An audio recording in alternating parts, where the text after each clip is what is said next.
Hello everyone, welcome back to Aspirants Insights. This is the second video from Aspirants Insights for KPSC related case examination. ಎರಡು ದಿವಸ ಮುಂಚೆ ಎರಡು ಮೂರು ದಿವಸ ಮುಂಚೆ KPSC KAS ಎಕ್ಸಾಮ್ ಕಂಡಕ್ಟ್ ಆಗಿತ್ತು. ಅದರಲ್ಲಿ ಅವರು ನಮಗೆ 70 ಪೇಜಸ್ ಆಫ್ ಮ್ಯಾಗಝಿನ್ ಕೊಟ್ಟಿದ್ರು. ಸಾರಿ 70 ಪೇಜಸ್ ಆಫ್ ಎರರ್ ಬುಕ್ಲೆಟ್ ಕೊಟ್ಟಿದ್ರು. ಅದರಲ್ಲಿ ಆ ಎರರ್ ಬುಕ್ಲೆಟ್ ಅಲ್ಲಿ ಎಷ್ಟು ಎರರ್ಸ್ ಇದು ಅಂದ್ರೆ translation errors, numerical errors, spelling errors and question it self was on error. ಮತ್ತೆ ಒಂದ್ ದಿವಸ ಮುಂಚೆ ಆನ್ಸರ್ ಕೀ ಕೊಟ್ರು, ಅದು ಕೂಡ ಕ್ವಶನ್ ಪೇಪರ್ ತರಾನೇ ಇತ್ತು ಎರರ್ ಆಗಿ. Even the answer keys were error. ನೀವು ನೋಡಿರ್ಬೋದು ಥಂಬ್ನೇಲ್ ಅಲ್ಲಿ 15+ ಕ್ವಶನ್ಸ್ ಎರರ್ ಇದೆ, 35+ ಮಾರ್ಕ್ಸ್ ಬರಬಹುದಾ ಅಂತ. ಏನ್ ಜಡ್ಜ್ ಮಾಡಕ್ ಹೋಗಬೇಡಿ, ಇದೆಲ್ಲ ವಿಡಿಯೋನ ಸ್ಟಾರ್ಟಿಂಗ್ ಇಂದ ಲಾಸ್ಟ್ ತನ ನೋಡಿ, ದೆನ್ ಯು ಜಡ್ಜ್ ಬರಬಹುದಾ ಇಲ್ಲ ನಾನು ಹೇಳ್ತಿರೋದು ಕರೆಕ್ಟಾ ಇಲ್ಲ ಅಂತ. ಓಕೆ, ಅಂಡ್ ಎ ಡಿಸ್ಕ್ಲೇಮರ್, ನಾನು ಯಾವುದು ಸೋರ್ಸ್ ಯೂಸ್ ಮಾಡಿದ್ದೀನಿ ಆ source are authentic sources, verified sources. Okay, ಅದೆಲ್ಲ ನಾನು ಈ ವಿಡಿಯೋಲಿ ಹೇಳ್ಕೊಡ್ತೀನಿ. So let's not waste any one's time. Error ಬುಕ್ಲೆಟ್ನ ನೋಡೋಣ, ಎರರ್ ಕೀಸ್ನ ನೋಡೋಣ. From that we will deduce our best answers. Okay, ಯಾಕಂದ್ರೆ KPSC ಹತ್ರ ಯೋಗ್ಯತೆ ಇಲ್ಲ ಅನ್ಸುತ್ತೆ ಅವ್ರ ಕ್ವಶನ್ ಪೇಪರ್ ಸೆಟ್ ಮಾಡಕ್ಕೆ, ಕ್ವಶನ್ ಪೇಪರ್ನ ಕೀ ಆನ್ಸರ್ಸ್ ಕರೆಕ್ಟ್ ಸೆಟ್ ಮಾಡಕ್ಕೆ ಯೋಗ್ಯತೆ ಇಲ್ಲ ಅನ್ಸುತ್ತೆ. ಈಗ we aspirants have to get ಏನೋ ಅವರಿಗೆ ಮುಂದೆ ತಂದು ಕೊಡ್ಬೇಕು. ನೋಡಿ, ಇದು ಈ ಕ್ವಶನ್ ರಾಂಗ್ ಇತ್ತು, ಮತ್ತೆ ಆ ಕ್ವಶನ್ಗೆ ಈ ಆನ್ಸರ್ ಇತ್ತು ಅಂತ. ಅದೇ ಮಾಡೋಣ ಈಗ. Okay, so let's not waste any one's time and let's start the session. Okay, ನೋಡಿ, ಈ ಕ್ವಶನ್ ಜನರಲ್ ಎಲೆಕ್ಷನ್ ಮೇಲೆ ಇತ್ತು, ಸ್ಟೇಟ್ ಅಸೆಂಬ್ಲಿ. ಎಷ್ಟು ಟೈಮ್ ಕನ್ಸ್ಯೂಮಿಂಗ್ ಇದೆ ಗೊತ್ತಾ ಈ question? It will not finish in 1 or 2 minutes. More than 3 minutes ಅನ್ನೋದು ಈ ಕ್ವಶನ್ ಸಾಲ್ವ್ ಮಾಡತ್ತನ. ಬಿಕಾಸ್ ನೀವು ಫಸ್ಟ್ ಪ್ರೊಸೆಸ್ ಮಾಡಬೇಕು ಪಾಯಿಂಟ್ಸ್ನ, ಆಮೇಲೆ ಅದನ್ನ ನೋಡಬೇಕು, ಆಮೇಲೆ ಆನ್ಸರ್ ಸಾಲ್ವ್ ಮಾಡಬೇಕು. ಕನ್ಫ್ಯೂಸಿಂಗ್ ಇದೆ. ಎನಿವೇಸ್, ನಾನು ಈಸಿ ಮಾಡ್ಕೊಡ್ತೀನಿ, ನಿಮಗೆ ಟೆನ್ಷನ್ ತೊಗೊಬೇಡಿ, ನಾನು KPSC ಅಲ್ಲ. ಫಸ್ಟ್ ಈ ಕ್ವಶನ್ ಸಾಲ್ವ್ ಮಾಡಕ್ಕೆ ನಮಗೆ ಏನ್ ಬೇಕಾಗಿತ್ತು? Conditions for recognisation has state party. ಯಾವುದೋ ಒಂದು ಪಾರ್ಟಿಗೆ ಸ್ಟೇಟ್ ರೆಕಗ್ನೈಸ್ಡ್ ಪಾರ್ಟಿ ಆಗ್ಬೇಕಂದ್ರೆ 2 ಕಂಡೀಷನ್ಸ್ ಇದೆ from the perspective of this question. ಆ 2 ಪಾಯಿಂಟ್ಸ್ ನಾವು ಓದೋಣ. ಇಲ್ಲಿ ಟೋಟಲ್ 4 ಪಾಯಿಂಟ್ಸ್ ಇದೆ, ಅದರಲ್ಲಿ 2 ಪಾಯಿಂಟ್ಸ್ ನಾನು ರೌಂಡ್ ಅಪ್ ಹಾಕಿರೋದಲ್ಲ, ಇದೇನಾ ಅದಷ್ಟೇ ನಮಗೆ ರಿಲೆವೆಂಟ್ ಇರೋದು.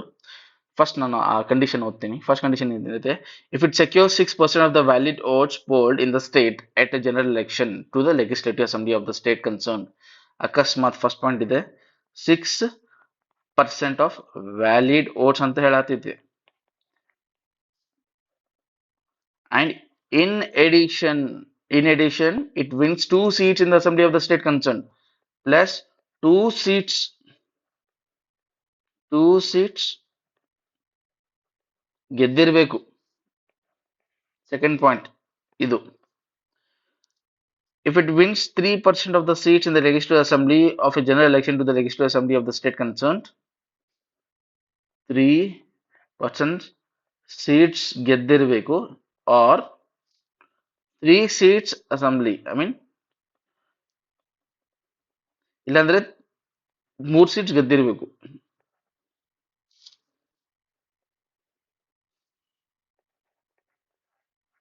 ಓಕೆ, 3 seats ಇಲ್ಲಾಂದ್ರೆ 3 seats. ಇಲ್ಲಿ ಕ್ವಶನ್ ಅಲ್ಲಿ ಏನ್ ಹೇಳ್ತಿದ್ದಾನೆ? 100 ಸೀಟ್ಸ್ ಇದಾವ ಅಂತ ಹೇಳ್ತಿದ್ದಾನೆ. 100% 3% ಸೀಟ್ಸ್ ಎಷ್ಟಾಗುತ್ತೆ? 3 ಸೀಟ್ಸ್ ಆಗುತ್ತೆ. ಓಕೆ, ಈಗ ಸಾಲ್ವ್ ಮಾಡೋಣ. ಈಗ ಸಾಲ್ವ್ ಮಾಡೋಣ. ಫಸ್ಟ್ ನೋಡಿ, ಈ performance of political party A ಇರು 2016 ಅಂತ. ಇದು 2016 115 seats and secured 8% of the seats. 15 seats ಬಂದಿದೆ, 8%, 6% ಇಂದ ಜಾಸ್ತಿ ಕೂಡ ಇದೆ.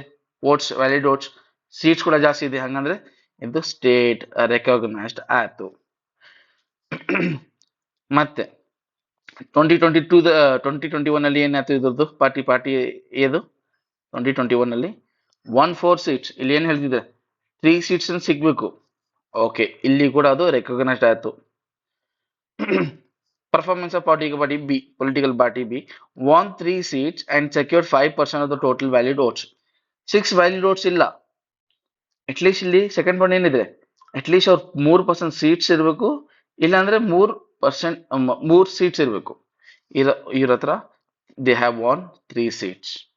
ಓಕೆ, 3% ಆಫ್ ಸೀಟ್ಸ್ ಅದು ಕೂಡ 100% ಅಲ್ಲಿ 3 ಸೀಟ್ಸ್ ಆಗುತ್ತೆ. ಸೊ ಬೈ ದಿಸ್ ಲಾಜಿಕ್ ಇದು ಸ್ಟೇಟ್ ರೆಕಗ್ನೈಸ್ ಆಯ್ತು. ಯಾವಾಗ? 2016 ಅಲ್ಲಿ. ಮತ್ತೆ ನೆಕ್ಸ್ಟ್ 2021 ಅಲ್ಲಿ ಏನಾಯ್ತು, 2 ಸೀಟ್ಸ್. 2 ಸೀಟ್ಸ್ ಅಂದ್ರೆ ಇದು ಸ್ಟೇಟ್ ರೆಕಗ್ನೈಸ್ಡ್ ಆಗಲ್ಲ. ಹಂಗಂದ್ರೆ ಆಗಲ್ಲ. ಅವಾಗ ಏನಾಯ್ತು, ಇದು ಪಾರ್ಟಿ ಎ 2016 ಮತ್ತೆ 2021 ಸ್ಟೇಟ್ ರೆಕಗ್ನೈಸ್ ಆಯ್ತು. ಪಾರ್ಟಿ ಬಿ ಓನ್ಲಿ 16 ರೆಕಗ್ನೈಸ್ ಆಯ್ತು, ಆದ್ರೆ 21 ಆಗಿಲ್ಲ. ಹಾಗಾಗಿ option 4, both the political parties will become recognised parties in 2016, but only A will continue its recognition as a state party in 2021, whereas B will lose its recognition. ಇದು correct option. So answer should be 4, but KPSC has given answer 1. Okay, ಅದು expert ಕಮಿಟಿಗೆ ಯಾರನ್ನು ಹೋಗಿ ಇದು ಸ್ವಲ್ಪ explain ಮಾಡಿ please. ಪಾಪ ಅವರು ಬರಲ್ಲ ಅನ್ಸುತ್ತೆ. ಎಕ್ಸ್ಪರ್ಟ್ ಕಮಿಟಿ ಕರೀಬಾರ್ದು, ಅದನ್ನ ಏನೋ ಮರ್ಯಾದೆ ಇರಲ್ಲ. ಎಕ್ಸ್ಪರ್ಟ್ ಅದು ವರ್ಡ್ಗೆ ಮರ್ಯಾದೆ ಇರಲ್ಲ. ಸೆಕೆಂಡ್, ನಾನು ಈ ಕ್ವಶನ್ ಯಾಕೆ ತಗೊಂಡೆ ಅಂದ್ರೆ, ಇದರಲ್ಲಿ ಈ ಸ್ಟೇಟ್ಮೆಂಟ್ ಕರೆಕ್ಟ್ ಇದೆ, ಈ ಸ್ಟೇಟ್ಮೆಂಟ್ ಕರೆಕ್ಟ್ ಇದೆ, ಹಾಫ್ ಸ್ಟೇಟ್ಮೆಂಟ್ ಇಲ್ಲಿ ಕರೆಕ್ಟ್ ಇದೆ, ಈ ಸ್ಟೇಟ್ಮೆಂಟ್ ಕರೆಕ್ಟ್ ಇದೆ. Answer is 4. None of the statements KPSC ಕೊಟ್ಟಿರೋದು ಆನ್ಸರ್ ಇದಕ್ಕೆ. ಆದ್ರೆ ನಾನು ಏನ್ ಹೇಳ್ತಿದ್ದೀನಿ, ಈ ಸೆಂಟೆನ್ಸ್ ಬಂತಲ್ಲ, it will be headed by the retired IAS officer Mohammed Sanaullah. ಇದು ಬಹಳ ಸ್ಟೂಡೆಂಟ್ಸ್ ಕನ್ಫ್ಯೂಸ್ ಮಾಡುತ್ತಿದ್ದು. ಅವ್ರೇನು ತಿಳ್ಕೊಂತಾರೆ, ಇದು ಕಮಿಟಿ ಬಗ್ಗೆ ಹೇಳ್ತಿದ್ದಾನೇನು. So it is actually logically ನೋಡಿದ್ರೆ ಇಟ್ಸ್ ಅ ವೇಗ್. ಇದು ಟೈಮ್ ವೇಸ್ಟ್ ಆಗುತ್ತೆ. ವೇಗ್ ಕ್ವಶನ್ ಇದೆ, ಐದರ್ ಇದನ್ನ ಡಿಲೀಟ್ ಮಾಡಿ, ಇಲ್ಲ ಅಂದ್ರೆ ಗ್ರೇಸ್ ಮಾರ್ಕ್ಸ್ ಕೊಡಿ. Okay, so will not consider this. Confusing ಇದೆ, ಆಪ್ಷನ್ ಕೊಡ್ಬೋದು. ಅದಕ್ಕೆ ನಾನೇನ್ ಮಾಡಿದೆ, ಇದು ರಾಂಗ್ ಆಪ್ಷನ್ ಇರ್ಬೋದು ಅಂತ ನಾನು 3 ಮಾಡಿ ಬಂದೆ. Only 3 statements correct. ಅವಾಗ ನೋಡೋಣ ಏನಾಗತ್ತಂತ. ಇವ್ರ ಪ್ರಕಾರ KPSC ಪ್ರಕಾರ ನನ್ ಆಫ್ ದ ಸ್ಟೇಟ್ಮೆಂಟ್ಸ್ ರಾಂಗ್ ಅಂತ ಹೇಳ್ತಿದ್ದಾರೆ. ನಾನೇನು ಹೇಳಿದೆ, ಇದು ರಾಂಗ್ ನನಗೆ, ಆಪ್ಷನ್ ನಂಬರ್ 3. ಯಾಕಂದ್ರೆ ಇಟ್ಸ್ ಇಸ್ ಟು ವೇಗ್. ನನಗೇನು ಅರ್ಥ ಆಯ್ತು ಅಂದ್ರೆ, ಅದು ಯಾವ್ದೊಂದು ಕಮಿಟಿ ಇರ್ಬೋದು, ಅದು ಕಮಿಟಿಯಿಂದ ಹೆಡ್ ಮೊಹಮ್ಮದ್ ಸನಾವುಲ್ಲಾ ಅಂತ ಹೇಳ್ತಿದ್ದಾರೆ, ರಾಂಗ್ ಇರ್ಬೋದು ಅಂತ ನಾನು ತೆಗ್ದಿದ್ದೇನೆ. ನೋಡೋಣ ಅದೇನ್ ಮಾಡುತ್ತಂತ. ಇದು ನೋಡಿ, ಐ ಆಮ್ ಶೋರ್ ಎಷ್ಟು ಕ್ವಶನ್ಸ್ ಇದಾವ ಅಂದ್ರೆ ನೀವು ಶಾಕ್ ಆಗ್ತೀರಾ. ನಾವು ಇದನ್ನ ನೋಡೇ ಇಲ್ಲಲ್ಲ, ಅಬ್ಸರ್ವ್ ಮಾಡೇ ಇಲ್ಲಲ್ಲ ಅಂತ ಕ್ವಶನ್ಸ್ ಇದಾವ ಅಂತ ಕೂಡ. ಅದನ್ನ ನಾನು ಅನಲೈಸ್ ಮಾಡಿದ್ದೀನಿ. ಇದು ಮೋರ್ ದನ್ 24 hours ನಾನು ಕೊಟ್ಟಿದ್ದೀನಿ ನಿದ್ದೆ ಬಿಟ್ಟು. I am sitting all the way, just doing for the sake of our community. ನಮ್ಮ ಆಸ್ಪಿರೆಂಟ್ ಕಮ್ಯುನಿಟಿ ಮುಂದೆ ಹೋಗ್ಬೇಕು, ನಮ್ಮ ಫೇವರ್ ಅಲ್ಲಿ ಆಗ್ಬೇಕು ರಿಸಲ್ಟ್ಸ್. ಇದು ಕನ್ನಡ ಮೀಡಿಯಂ ಆಸ್ಪಿರೆಂಟ್ಸ್ ಎಷ್ಟು ಮೋಸ ಆಯ್ತು ಅಂದ್ರೆ ಹೇಳಕ್ ಹೋಗ್ಬಾರ್ದು ಇದು ಟ್ರಾನ್ಸ್ಲೇಷನ್ ಅಲ್ಲಿ. ಆದ್ರೆ ಅವ್ರೇನ್ KPSC ಹೇಳೋದಿದೆ, ಅದು ಇಂಗ್ಲಿಷ್ ಅಲ್ಲಿ ನೋಡ್ಬೇಕಿತ್ತು ಅಂತ. ನೋಡಿದ್ರು ಕೂಡ ಇಂಗ್ಲಿಷ್ ಅಲ್ಲಿ ಮತ್ತು ಕನ್ನಡ ಮೀಡಿಯಂ ಇಬ್ಬರಿಗೆ ಮೋಸ ಆಗಿದೆ. ಓಕೆ, ಇದು ನೋಡೋಣ ಈ question. Next, which of the following statements about the bay of Bengal initiative for multi sectoral technical and economic cooperation are correct? BIMSTEC ಬಗ್ಗೆ ಕೇಳ್ತಿದ್ದೆ. Option 1, it is 7 member country. ಹೌದು, ಇದು ಕರೆಕ್ಟ್ ಇದೆ. ನೀವು ಹೋಗಿ ಗೂಗಲ್ ಮಾಡಿರಿ, ಬಿಮ್ಸ್ಟೆಕ್ ವೆಬ್ಸೈಟ್ ಅಲ್ಲಿ ಹೋಗಿ, ಇದು ಆಪ್ಷನ್ ಕರೆಕ್ಟ್ ಇದೆ. It comprises of 21% of the world population. ಇದು ನೀವು ಬಿಮ್ಸ್ಟೆಕ್ ವೆಬ್ಸೈಟ್ ಮೇಲೆ ಹೋಗಿದ್ರು ಕೂಡ ಗೊತ್ತಾಗುತ್ತೆ, ಅರೌಂಡ್ 21-22 ಅಂತ ಇದೆ. ಕರೆಕ್ಟ್ ಇದೆ ಇದು. ಮತ್ತೆ ಆಪ್ಷನ್ ಡಿ ನೋಡೋಣ ಡೈರೆಕ್ಟ್. ಇಟ್ಸ್ ಹೆಡ್ ಕ್ವಾರ್ಟರ್ಸ್ ಇನ್ ಢಾಕಾ ಅಂತ ಇದೆ, ಇದು ಕೂಡ ಕರೆಕ್ಟ್ ಇದೆ. KPSC ಆನ್ಸರ್ ಹೆಂಗ್ ಕೊಟ್ಟಿದ್ದಾರೆ, 2 ಅಂತ ಕೊಟ್ಟಿದ್ದಾರೆ, ಅಂದ್ರೆ ಈ ಆಪ್ಷನ್ ಕರೆಕ್ಟ್ ಇದೆ ಅಂತ ಹೇಳ್ತಿದ್ದಾರೆ. ಸಿ ಬರಬಾರ್ದು ಅಂತ ಹೇಳ್ತಿದ್ದಾರೆ. ಓನ್ಲಿ A, B ಮತ್ತೆ D ಇರ್ಬೇಕು ಆನ್ಸರ್ ಅಲ್ಲಿ, ಸಿ ಇರಬಾರ್ದು ಅಂತ ಹೇಳ್ತಿದ್ದಾರೆ. ಈ ಆಪ್ಷನ್ ರಾಂಗ್ ಅಂತ ಅಕಾರ್ಡಿಂಗ್ ಟು KPSC. ನನ್ನ ಪ್ರಕಾರ ಈ ಆಪ್ಷನ್ ಕರೆಕ್ಟ್ ಇದೆ ಅಂತ. ಹೆಂಗೆ? ಇಟ್ ಪ್ರಮೋಟ್ಸ್ ಕೋಆಪರೇಷನ್ ಅಂತ ಇದೆ. ಇಟ್ ಪ್ರಮೋಟ್ಸ್ ಕೋಆಪರೇಷನ್ ಹೆಸರಿನಲ್ಲಿನೇ ಇದೆ. BIMSTEC multi sectoral technical and economic cooperation ಆಗುತ್ತೆ ಇದರಲ್ಲಿ. ಸ್ಟ್ರಾಟಜಿಕ್, ಇಲ್ಲಿ it promotes cooperation in strategic, defence and security fields. Okay, strategic ಇಲ್ಲಿ ನೋಡಿ, Asian development bank website, authentic website ಇದೆ ಇದು. ಇಲ್ಲಿ BIMSTEC trade facilitation strategic frame work ಅಂತ ಇದೆ. ಇದೊಂದು ಫ್ರೇಮ್ ವರ್ಕ್. ಓಕೆ, ಅದರಲ್ಲಿ ಬಿಮ್ಸ್ಟೆಕ್ ಹೆಂಗ್ ಒಂದು ಸ್ಟ್ರಾಟಜಿಕ್ ಪ್ಲಾನ್ ಮಾಡಿದೆ ಅಂತ ಆ ವೆಬ್ಸೈಟ್ ಅಲ್ಲಿ ಹೇಳಿದ್ದಾರೆ. Okay, so it's strategic. Defence ನೋಡಿ, ಇಲ್ಲಿ ಬಿಮ್ಸ್ಟೆಕ್ ಇದು ಯಾವುದು, PIB news, authentic source, government of India, ministry of defence.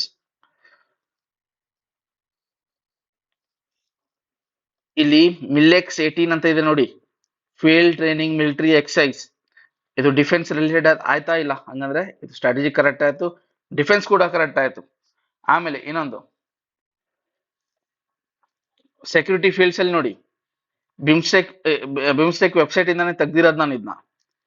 ಇಲ್ಲಿ ನೋಡಿ ಏನು ಬಿಮ್ಸ್ಟೆಕ್ ಈಗ ಮಲ್ಟಿ ಸೆಕ್ಟರ್ ಅಲ್ಲಿ ಇದೆ ಅಲ್ಲ, ಪ್ರತಿ ಒಂದು ಸೆಕ್ಟರ್ಗೆ ಒಂದೊಂದು ಕಂಟ್ರಿ ಲೀಡ್ ಮಾಡುತ್ತೆ. ನೋಡಿ ಇದು 7 ಕಂಟ್ರಿ ಇದೆ ನೋಡಿ, ಇಲ್ಲಿ 1 2 3 4 5 6 7.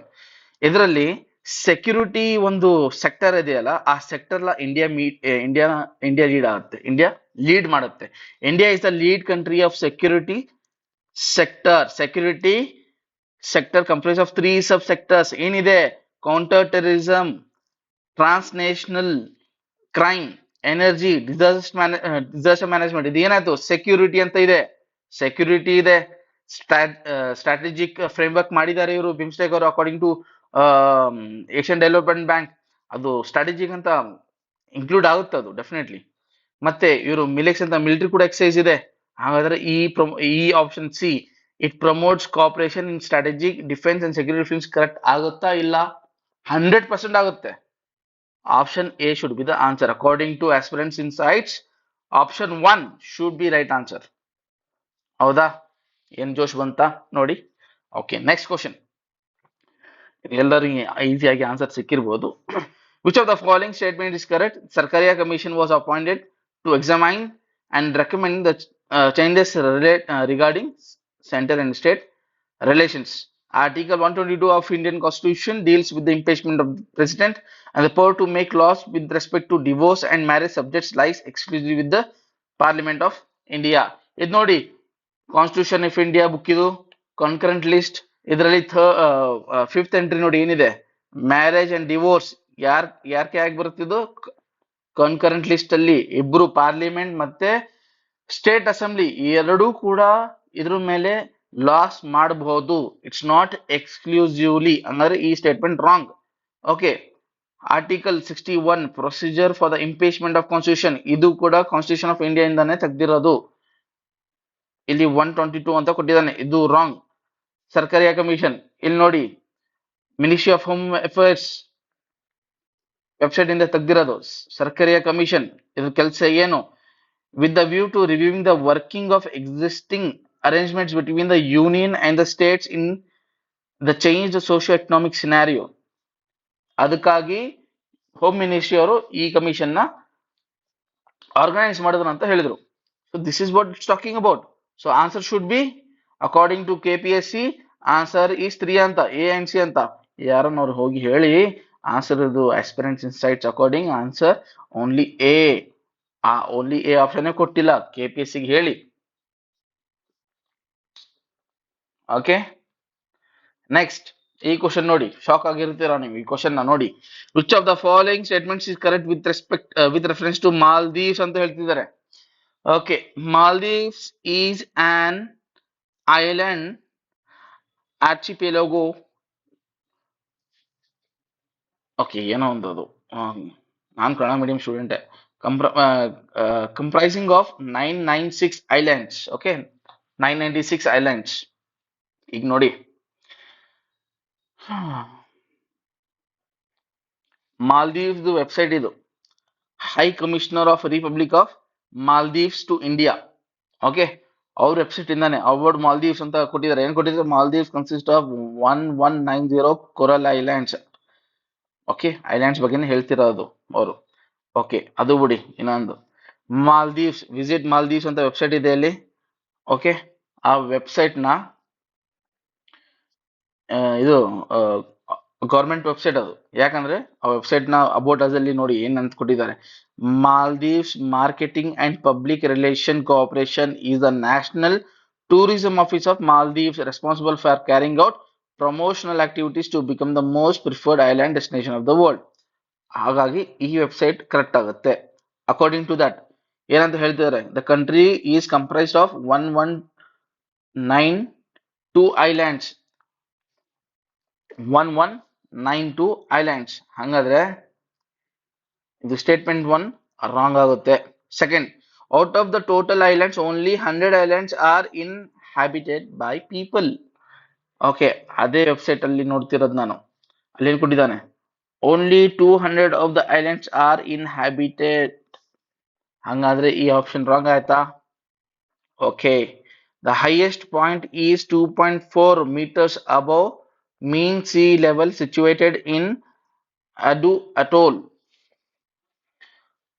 ಓಕೆ, ಈಗ ನೋಡಿ ಇಲ್ಲಿ ಟೆಲಿಗ್ರಾಫ್, ಇದು ಒಂದು ಫೇಮಸ್ UK ನ್ಯೂಸ್ ಪೇಪರ್. ಇದು ನಮ್ಮ ಹತ್ರ ಹಿಂದೂ, ಇಂಡಿಯನ್ ಎಕ್ಸ್ಪ್ರೆಸ್ ಹೆಂಗೆ ಹಂಗೆ ಅಲ್ಲಿ ಮಾಲ್ದೀವ್ಸ್. ಇಲ್ಲಿ ಅವರು ಏನ್ ನ್ಯೂಸ್ ತಂದಿದ್ದಾರೆ? Maldive resorts claim world's smallest mountain. According to Shangri-La Willingili Resort and Spa, Mount Willingili has had its height confirmed as 5.1 meters.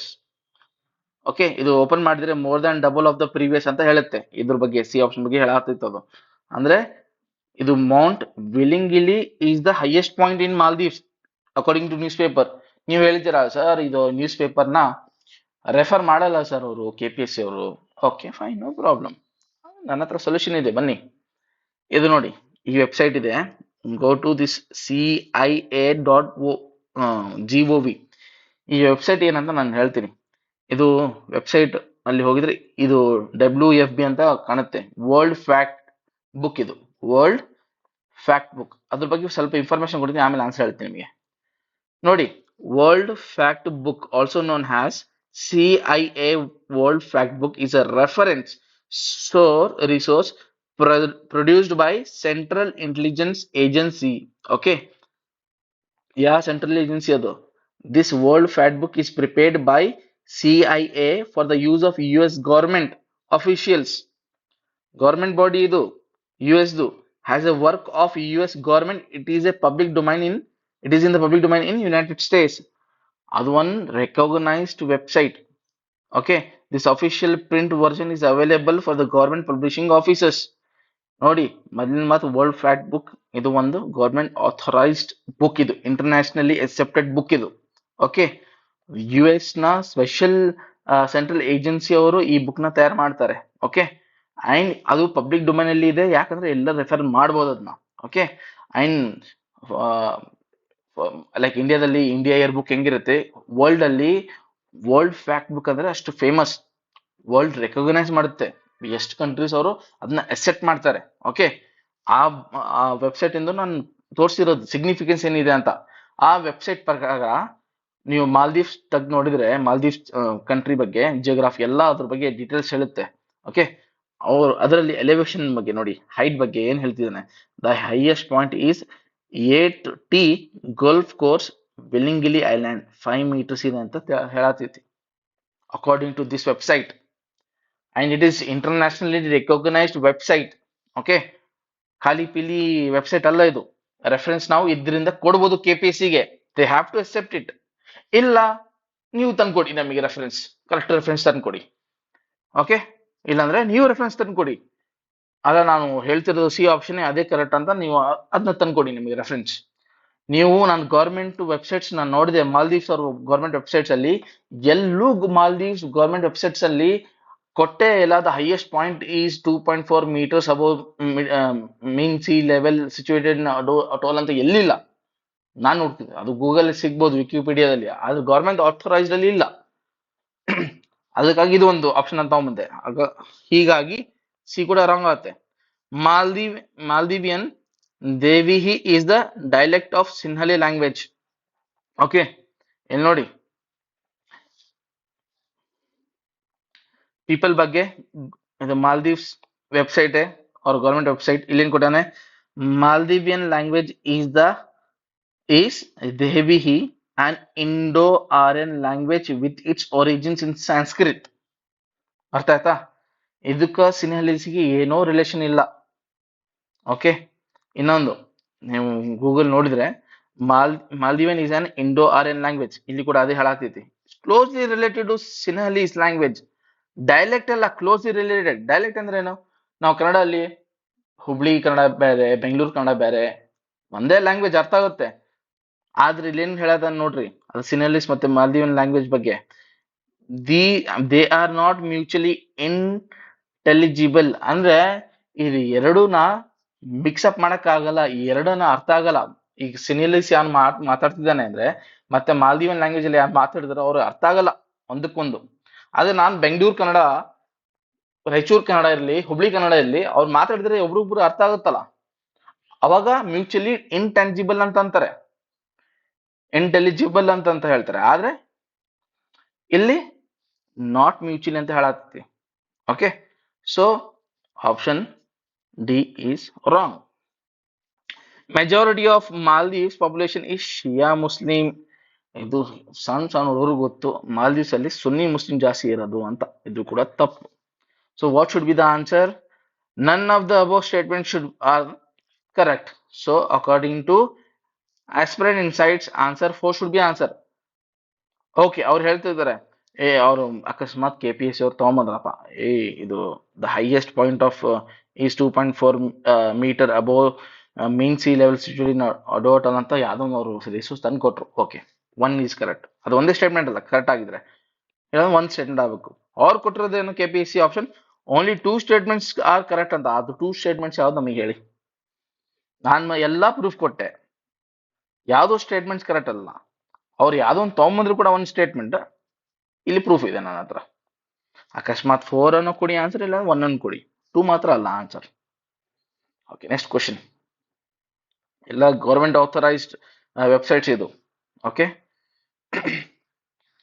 ನಿಮ್ಗೆ ರೆಫರೆನ್ಸ್ ಬೇಕಂದ್ರೆ ನನಗೆ ಇಮೇಲ್ ಮಾಡಿ, ಡೈರೆಕ್ಟ್ಲಿ ನನ್ನ ಲಿಂಕ್ಗೆ ಕಳಿಸ್ಬಿಡ್ತೀನಿ. ಓಕೆ,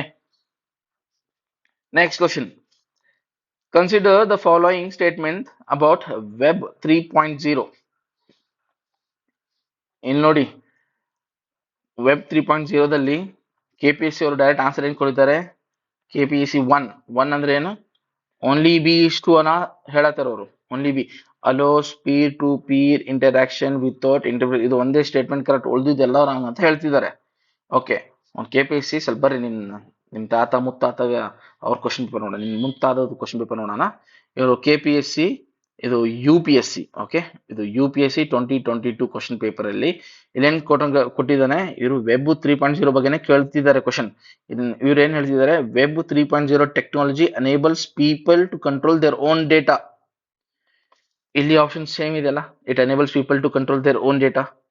ಓಕೆ ಓಕೆ, UPSC ಇದು ಆನ್ಸರ್ ಹೇಳಿದ್ದು 2022 32ನೇ ಕ್ವಶನ್. 32ನೇ ಕ್ವಶನ್ ಅಲ್ಲಿ ಆನ್ಸರ್ ಡಿ ಅಂತ ಕೊಟ್ಟಿದ್ದಾರೆ. ಅಂದ್ರೆ 1, 2 and 3 1 ಸ್ಟೇಟ್ಮೆಂಟ್ ಕರೆಕ್ಟಾ? ಹಂಗಂದ್ರೆ ಇವ್ರು 1 ಸ್ಟೇಟ್ಮೆಂಟ್ ಹೆಂಗ್ ರಾಂಗ್ ಮಾಡಿದ್ರು KPSC ಅವರು? ಈ ಸ್ಟೇಟ್ಮೆಂಟ್ ಹೆಂಗ್ ರಾಂಗ್ ಅಂತ ಹೇಳಿದ್ರು ಅವರು? Option according to aspirant insights A and B only ಅಂತ, A ಮತ್ತೆ B ಆನ್ಸರ್ ಇರಬೇಕು. ಅದು ಆಪ್ಷನ್ ಅಲ್ಲ. KPSC ಅಟ್ಲೀಸ್ಟ್ ಆನ್ಸರ್ ಏನು ಕರೆಕ್ಟ್ ಕೊಡ್ರು ಮಾರ್ಯ ಆಪ್ಷನ್ಸ್ ಅಲ್ಲಿ. ದೇವರೇ,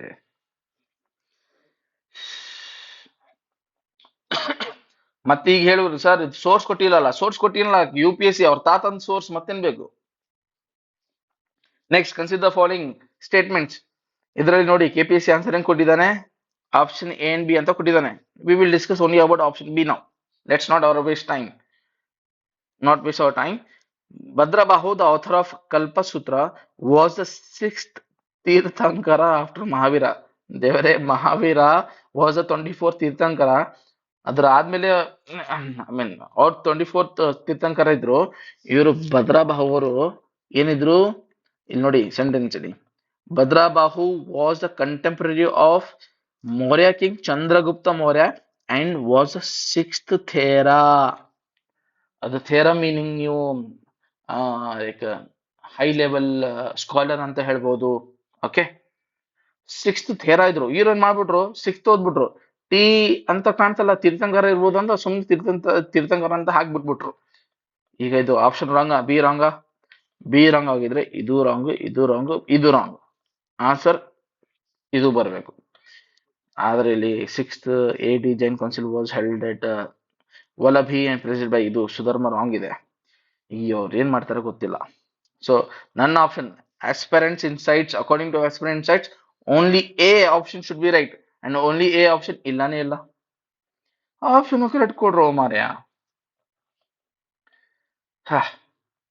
ಓಕೆ ನೋಡಿ, ಇದು ಒಂದು question with reference to Indian national movement, the freedom struggle in Karnataka, consider following. ಇಲ್ಲಿ ನೋಡಿ KPSC ಏನ್ ಕೊಟ್ಟಿದ್ದಾರೆ, ಆನ್ಸರ್ 4 ಅಂತ ಕೊಟ್ಟಿದ್ದಾರೆ. All options correct.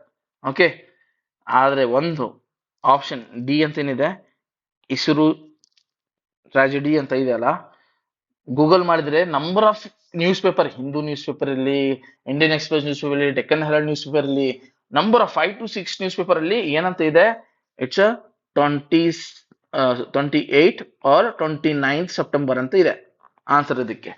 ಓಕೆ, ಅದು ಎಲ್ಲ ಈಗ ನ್ಯೂಸ್ ಪೇಪರ್ ಕೊಟ್ಟಿರೋದು ಸರ್ ಅವ್ರು ನಂಬಲ್ಲ ಅಂತ ಹೇಳ್ತೀರಾ. ಅದಕ್ಕೆ ಇಸುರು ಊರ್ದೇ ಒಂದು ಬೋರ್ಡ್, ಅವ್ರ ಆಫೀಸ್ ಮೇನ್ ಪಂಚಾಯತ್ ಆಫೀಸ್ ಏನೋ ಇಸುರು ಊರಿದೆ ಅಲ್ಲ, ಅಲ್ಲಿ ಒಂದು ಈ ಬೋರ್ಡ್ ಹಾಕಿದ್ರು. ಓಕೆ, ಪರ್ಮನೆಂಟ್ ಫಿಕ್ಸ್ ಮಾಡಿದಾರೆ. ಅಲ್ಲಿ ಏನ್ ಕೊಟ್ಟಿದಾರ ನೋಡಿ, ಅವರಿಗೆ ಇವರು ಈ ಪೀಪಲ್ ಇದಾರಲ್ಲ, ಇದು ಈ ಪೀಪಲ್ಸ್ ಮ್ಯಾಟ್ರಿಯರ್ಸ್, ಇವರಿಗೆ ಹ್ಯಾಂಗ್ ಮಾಡಿದ್ರು. ಓಕೆ, ನಮ್ಮ ಕರ್ನಾಟಕ ಮಂದಿ ಇವ್ರು ಹ್ಯಾಂಗ್ ಮಾಡಿದ್ರು, ಪನಿಷ್ಮೆಂಟ್ ಕೊಟ್ಟಿದ್ರು. ಯಾರು, ಬ್ರಿಟಿಷ್ ಅವರು.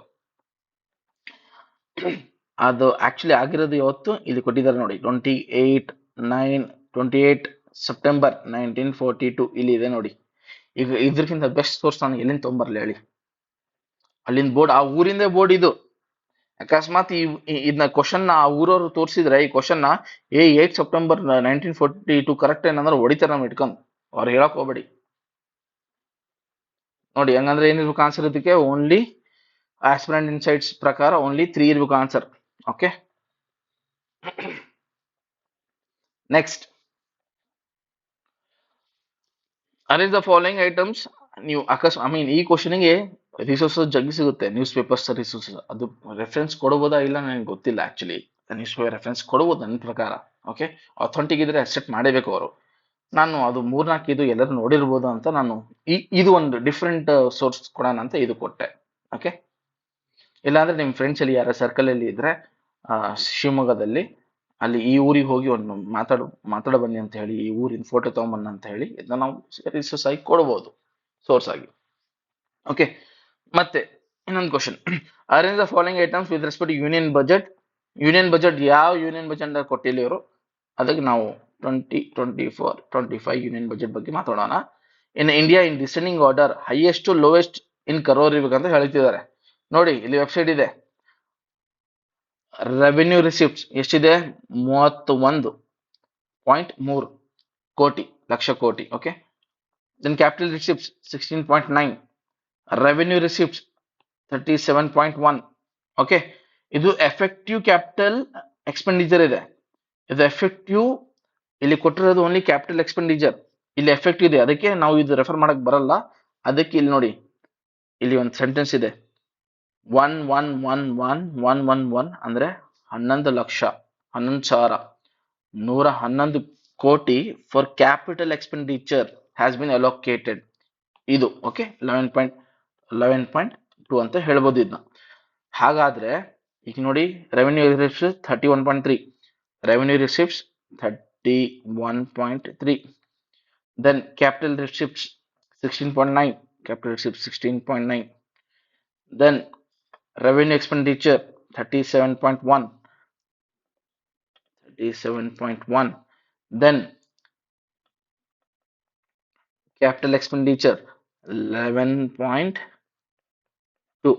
ಓಕೆ, ಈ ಪ್ರಕಾರ ಏನಾಗುತ್ತೆ, ಎ ಫಸ್ಟ್ ಆಗುತ್ತೆ, ಮತ್ತೆ ಸಿ ಸೆಕೆಂಡ್ ಆಗುತ್ತೆ, ಮತ್ತೆ ಡಿ ಮತ್ತೆ ಬಿ. ಹಾಗಾದ್ರೆ ಈ ಆಪ್ಷನ್ ಇರಬೇಕು. ಕೆಪಿಎಸ್ಸಿ ಕೊಟ್ಟಿರೋದೇನೋ 2, ಆಸ್ಪಿರೆಂಟ್ ಸೆಟ್ಸ್ ಪ್ರಕಾರ 1. ಪ್ರೂಫ್ ಎಲ್ಲ ನಿಮ್ಮ ಮುಂದೆನೇ ಇದೆ. ಇಲ್ಲ ಸರ್ ಇದು ಎಫೆಕ್ಟಿವ್ನೇ ತಗೋಬೇಕು ಅಂದ್ರೆ ಓಕೆ, ಎಫೆಕ್ಟಿವ್ನೇ ತಗೊಳ್ಳಿ. ಇಲ್ಲಿ 15 ಅಂತ ಇದೆ, 15 ಕೂಡ ಹಾಕಿದ್ರೆ ಕೂಡ ಇಲ್ಲಿ 15 ಕೂಡ ಹಾಕಿದ್ರೆ ಆನ್ಸರ್ ಬರೋದು ಏನೇ. ಓಕೆ, 1 ಬರೋದು ಆನ್ಸರ್. ಕೆಪಿಎಸ್ಸಿ ಕೊಟ್ಟಿರೋದು 2. ಏನಪ್ಪ ಇರು, ಏನ್ ಕ್ವಶನ್ ಪೇಪರ್ ಮಾಡ್ಯಾರು, ಹೆಂಗ್ ನೋಡ್ಯಾರು ಕ್ವಶನ್ಸ್, ಹೆಂಗ್ ಟೈಪ್ ಮಾಡ್ಯಾರು, ಹೆಂಗ್ ಟ್ರಾನ್ಸ್ಲೇಷನ್ ಮಿಸ್ಟೇಕ್ ಮಾಡ್ಯಾರು. ಅದ್ ನೋಡಿದ್ರೆ ನಿನ್ನೆ ಒಂದು ಟ್ರಾನ್ಸ್ಲೇಷನ್ ಬಗ್ಗೆ ಅದು ಕೊಟ್ಟಿದ್ರಲ್ಲ ನೋಟಿಫಿಕೇಶನ್. ಅಲ್ಲ, ನಾವು ಗೂಗಲ್ ಟ್ರಾನ್ಸ್ಲೇಟ್ ಮಾಡಿಲ್ಲ, ಒಂದ್ ಮನುಷ್ಯನ ಕುಂತು ಟ್ರಾನ್ಸ್ಲೇಟ್. ಯಾವ ಮನುಷ್ಯ ಮಾರ್ರೆ, ಅವ್ನು ಕನ್ನಡ ಬರ್ತಾ ಇಲ್ಲ ಅವನಿಗೆ, ಅವ್ನು ಹೆಂಗ್ ಮಾಡ್ತಾನೆ ಇಂಥ ಪರಿ ಟ್ರಾನ್ಸ್ಲೇಷನ್, ಯಾರು ಗೊತ್ತು. Okay, which of the following is correct. Okay, ಈ ಕ್ವಶನ್ ನೋಡಿ, ಇದರಲ್ಲಿ ಕ್ರೆಡಿಟ್ ರೇಟಿಂಗ್ ಏಜೆನ್ಸೀಸ್ ಅಂತ ಇತ್ತು. ಇದು credit rating agencies always regulated by SEBI. ಜ್ಞಾಪಕಿಡಿ, ಬಿ ಆಪ್ಷನ್ ತೆಗೀರಿ. Okay, first time A and C. According to KPSC ಏನು ಹೇಳ್ತಿದ್ದಾನೆ, only one option is correct ಅಂತ ಹೇಳ್ತಿದ್ದಾನೆ. ನನ್ನ ಪ್ರಕಾರ only option option only 2 is correct. Okay, aspirants insights, according to aspirant insights only 2 option is correct. Okay, ಹೆಂಗೆ ಹೇಳ್ತೀನಿ ನೋಡಿ. First, devaluation of currency ಮತ್ತೆ ಅಕ್ವೈರಿಂಗ್ ನ್ಯೂ ಟೆಕ್ನಾಲಜಿ. ಫಸ್ಟ್ ಇಲ್ಲಿ ನೋಡೋಣ. ಇಲ್ಲಿ ನೋಡಿ, 2022 UPSC ಕ್ವಶನ್ ಪೇಪರ್ ಇದು. ಓಕೆ, ಇಲ್ಲಿ ಕೊಡೋಣ. With reference to the expenditure made by an organisation or company, which of the following statement is correct. Acquiring a new technology is a capital expenditure. Okay, acquiring a new technology is a capital expenditure. ಇದು answer ನೋಡೋಣ. Ninth month answer A ಅಂತ ಇದೆ. ಅಂದ್ರೆ A statement correct ಅಂತ ಹೇಳ್ತಿದ್ದಾನೆ ಅವನು. Which of the select the correct answer using correct. ಇಲ್ಲಿ ಕೂಡ ಕರೆಕ್ಟ್ ಕೇಳಿದಾನೆ. Option A according to 9 question answer key A is the answer. A ಅಂದ್ರೆ ಏನು, acquiring new technologies capital expenditure. ಇದು ಕರೆಕ್ಟ್ ಇದೆ. ಸೊ ಸಿ ಆಪ್ಷನ್ ಕರೆಕ್ಟ್ ಇದೆ. ಇನ್ನೊಂದು ಡಿವ್ಯಾಲ್ಯೂಯೇಷನ್ ಆಫ್ ಕರೆನ್ಸಿ ಅಂತ ಇದೆಯಲ್ಲ, ಆ ಕ್ವಶನ್ ನೋಡಿ. It improves the competitiveness of the domestic exports in foreign countries. ಮತ್ತೆ ಅವ್ರ ತಾತದು reference. Okay, 2021 UPSC question. The effect of devaluation of a currency is that it necessarily improves the competitiveness of the domestic product exports in the foreign market. ಈ statement ಮತ್ತೆ ಅಲ್ಲಿ ಕೊಟ್ಟಿರೋದು statement same ಇದೆನಾ? Okay, ಈ 8th ಒಂದು answer ಏನು ನೋಡೋಣ. ಇಲ್ಲಿ ನೋಡಿ, 8th ಒಂದು ಆನ್ಸರ್ ಎ ಅಂತ ಇದೆ.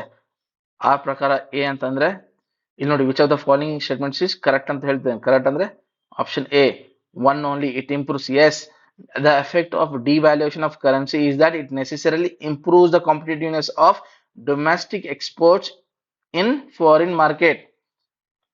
ಹಂಗಾದ್ರೆ ಇದು ಕರೆಕ್ಟ್ ಆಯ್ತಾ? It improves the competitiveness of the domestic exports in the foreign countries. Correct ಆಯ್ತಾ?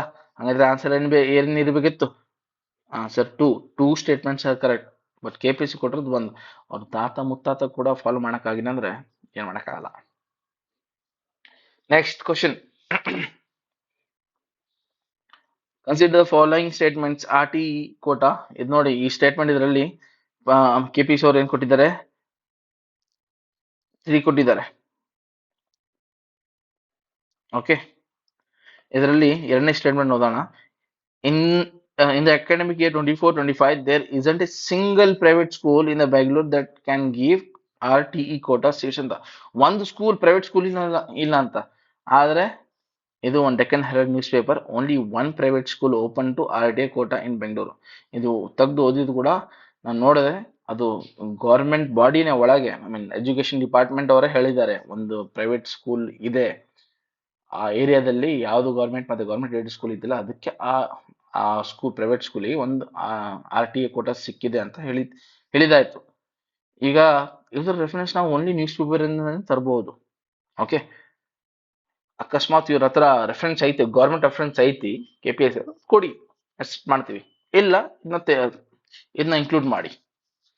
Okay, so according to aspirant insights only one should be the answer. Okay, only one should be the answer. Next question ಇಲ್ಲಿ ನೋಡಿ, with reference to the women freedom fighters of Karnataka in Indian national movement, ಇದ್ರ ಬಗ್ಗೆ ನೋಡಿ, ಕಮಲಾದೇವಿ, ಇದು ನಾನು ತೆಗ್ದಿರೋದೆಲ್ಲ answers Amrit Mahotsav ministry of culture ಇಂದಾನೆ ತೆಗ್ದಿರೋದು answer. Okay, government authorised website ಇದು. ಓಕೆ, ಕಮಲಾದೇವಿ ಮಂಗಳೂರು, ಕಮಲಾದೇವಿ ಮಂಗಳೂರು ದಕ್ಷಿಣ ಕನ್ನಡ ಸೇಮೆ. Okay, this is correct. Umabai Kundapur, Umabai Kundapura ಅವರು ದಕ್ಷಿಣ ಕನ್ನಡ ಅವರವರು, ಹುಬ್ಳಿ ಅವರಲ್ಲ, ಅಂದ್ರೆ ಇದು ಸ್ಟೇಟ್ಮೆಂಟ್ ರಾಂಗ್. ಬಳ್ಳಾರಿ ಸಿದ್ದಮ್ಮ, ಬಳ್ಳಾರಿ ಸಿದ್ದಮ್ಮ ಅವರು ಎಲ್ಲಿಂದ? ಬಳ್ಳಾರಿ ಸಿದ್ದಮ್ಮ, ಬಳ್ಳಾರಿ ಕರ್ನಾಟಕ, ಹಾವೇರಿ. ಮೊದಲು ಹಾವೇರಿ ಬಳ್ಳಾರಿ ಒಳಗಿತ್ತು, ಅದಕ್ಕೆ ಹಂಗೆ ಕೊಟ್ಟಿರುವುದವರು. Haveri answer exactly. Okay, Haveri, ಇದು ಕೂಡ ರಾಂಗ್. ನೆಕ್ಸ್ಟ್, ಕೃಷ್ಣಾಬಾಯಿ ಪಾಂಜೇಕರ್, ಕೃಷ್ಣಾಬಾಯಿ ಗುಲವಾಡಿ ಪಾಂಚೀಕರ್ ಅಂತ ಇದೆ ಇಲ್ಲಿ. ಇವರು ಉತ್ತರ ಕರ್ನಾಟಕವರು. ಇವರು ಇಲ್ಲಿ ಏನ್ ಕೊಟ್ಟಿದ್ದಾನೆ? ಹೊನ್ನವರ್, ಉತ್ತರ Karnataka, Karwar, I mean district ಕೊಟ್ಟಿದ್ದಾನೆ ಇಲ್ಲಿ. ಹೊನ್ನವರ್ ಕರೆಕ್ಟ್ ಇದೆ. ಹಂಗಿದ್ರೆ KPSC ಏನ್ ಕೊಟ್ಟಿದ್ದಾನೆ ಆನ್ಸರ್? 3 ಕೊಟ್ಟಿದ್ದಾನೆ. 3 ಆರ್ ಕರೆಕ್ಟ್ ಅಂತ. 3 ಕರೆಕ್ಟೇ ಇಲ್ಲ, ಇದು 2 ರಾಂಗ್ ಇದೆ. Okay, with how many of the above pairs are correctly matched? According to aspirants insights only 2 students are correctly matched. Government authorised websites ಕೊಟ್ಟಿದ್ದೀನಿ. ನೆಕ್ಸ್ಟ್ ಇದು ನೋಡಿ, ಸ್ವಲ್ಪ ಕ್ವಶನ್ಸ್ ಇದಾವು where they are very vaguely framed the questions. Okay, ಇದರಲ್ಲಿ ನೋಡಿ, the total amount of ozone in the column of air from the earth's surface up to an altitude of 50 kilometers is called total column ozone. Okay, ಇದರಲ್ಲಿ ಇದು ಕರೆಕ್ಟ್ ಇದೆ, ಇದು ಕರೆಕ್ಟ್ ಇದೆ, ಇದು ಕರೆಕ್ಟ್ ಇದೆ. KPSC ಅವರ ಆನ್ಸರ್ ಕೊಟ್ಟಿದ್ದಾರೆ. ಇದ್ರದ್ದು ಆಲ್ ಸ್ಟೇಟ್ಮೆಂಟ್ಸ್ ಕರೆಕ್ಟ್ ಇರ್ಬೋದು ಅಂತ ಕೊಟ್ಟಿರ್ಬೋದು. ಹೌದು, ಆಲ್ ಸ್ಟೇಟ್ಮೆಂಟ್ಸ್ ಆರ್ ಕರೆಕ್ಟ್ ಅಂತ ಕೊಟ್ಟಿದ್ದಾರೆ. ಓಕೆ, ಆದ್ರೆ ನನ್ನ ಪ್ರಕಾರ ಆಲ್ ಸ್ಟೇಟ್ಮೆಂಟ್ಸ್ ಕರೆಕ್ಟ್ ಅಲ್ಲ. ಯಾಕೆ ನೋಡಿ, ಅದು ಫಸ್ಟ್ ಡೆಫಿನೇಷನ್ ಇನ್ನೊಂದ್ಸಲ ಓದಿ ನೀವು. ಏನಂತ ಇದೆ ನೋಡಿ, first option,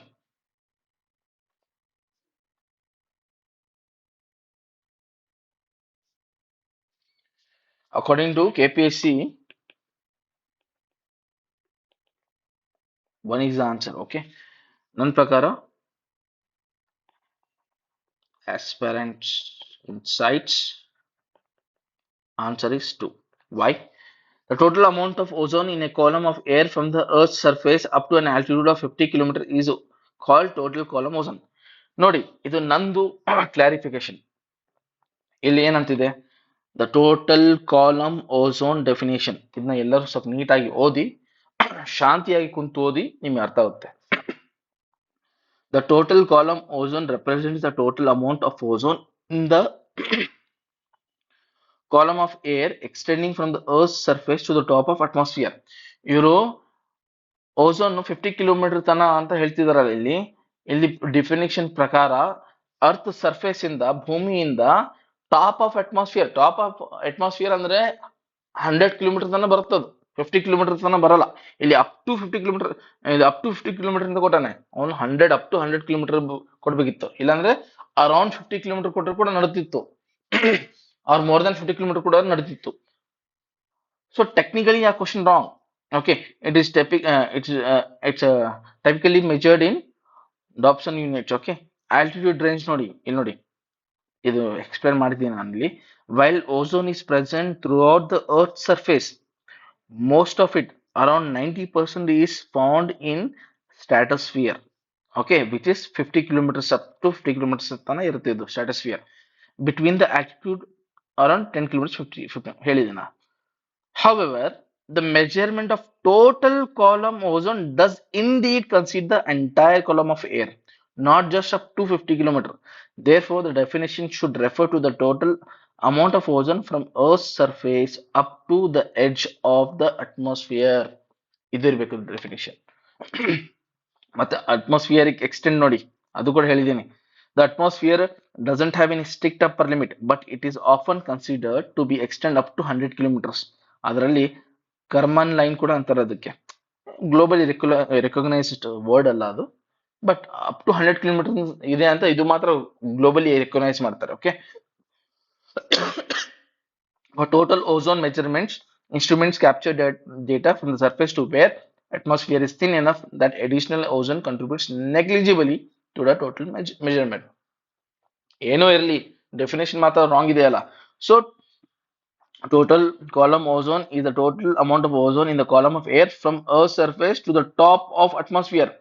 While the majority of ozone is found up to 50 kilometers, the measurement encompasses all the ozone in atmospheric column. Technically ಈ ಕ್ವಶನ್ ಇದು ಆಪ್ಷನ್ ರಾಂಗ್ ಇದೆ. ಅದಕ್ಕಾಗಿ ಇದನ್ನ ಅವರು ರದ್ದು ಪಡಿಬೇಕು. ಈ ಕ್ವಶನ್ ನ ಅವ್ರ ಆನ್ಸರ್ನ ಇವರು ಓನ್ಲಿ 3 ಸ್ಟೇಟ್ಮೆಂಟ್ಸ್ ಅಂತ ಆನ್ಸರ್ ಕೊಡಬೇಕು. ಇದು ನನ್ನ ಕ್ಲಾರಿಫಿಕೇಶನ್. ಓಕೆ. ಅಥೆಂಟಿಕ್ ಸೋರ್ಸ್ ಏನಿದ್ರೆ ಇದೆಲ್ಲ ನಾನು ತೆಗ್ದಿರೋದು ಇಂಟರ್ನೆಟ್ ಇಂದಾನೆ ತೆಗ್ದಿರೋದು. ಓಕೆ. ಲೈಕ್ ಡಿಫ್ರೆಂಟ್ ಏನಂತಾರೆ ವೆಬ್ಸೈಟ್ಸ್ ಇಂದ. ಓಕೆ. ರ್ಯಾಂಡಮ್ ವೆಬ್ಸೈಟ್ಸ್ ಅಲ್ಲ, authentic websites like NASA website ಇರಲಿ, ನಮ್ ಡಿಫ್ರೆಂಟ್ ಗೌರ್ಮೆಂಟ್ಸ್ ವೆಬ್ಸೈಟ್ಸ್ ಇರಲಿ, ಅದರಿಂದ ತೆಗ್ದಿರೋದು. ಓಕೆ. ನೋಡಿ, ನಾವು ನಮ್ಮ ಕೆಲಸ, ನಮ್ಮ ಸ್ಟೂಡೆಂಟ್ಸ್ ಆಸ್ಪಿರೆಂಟ್ಸ್ ಕೆಲಸ ಏನು ಓದೋದು. ಓಕೆ. ನಾವು ಇದೆಲ್ಲ ಹುಡ್ಕೋದು, ನಾವು we are not expert in this field.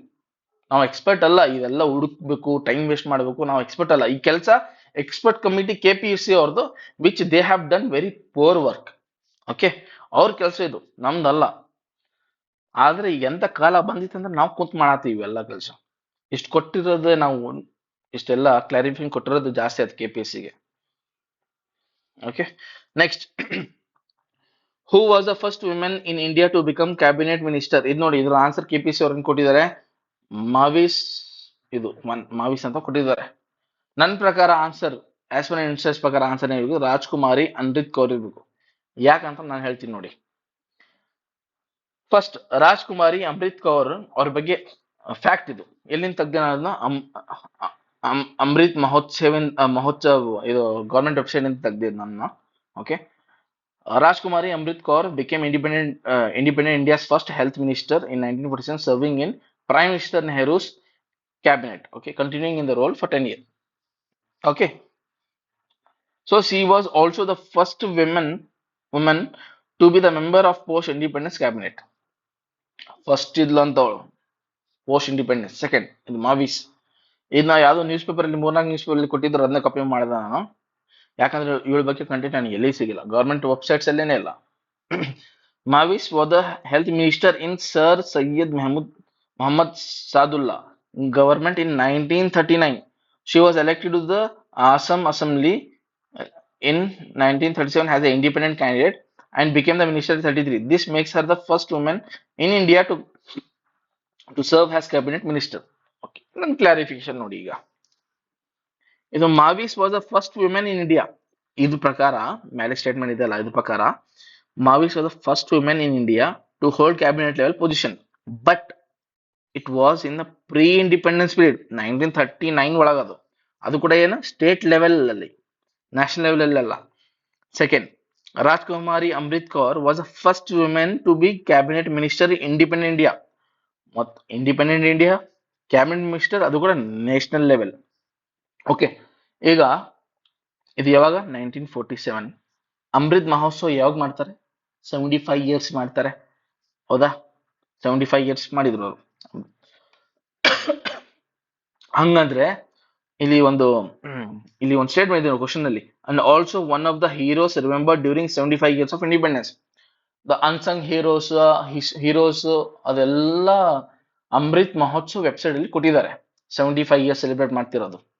ಆ ವೆಬ್ಸೈಟ್ ಅಲ್ಲಿ ಇದು ಮಾವಿಸ್ ಅವ್ರದ್ದು ಹೆಸರನ್ನೇ ಇಲ್ಲ. ನಾನು ಆ ವೆಬ್ಸೈಟ್ ಅಲ್ಲಿ ಫುಲ್ ಚೆಕ್ ಮಾಡಿದೆ, ಸರ್ಚ್ ಮಾಡಿದೆ.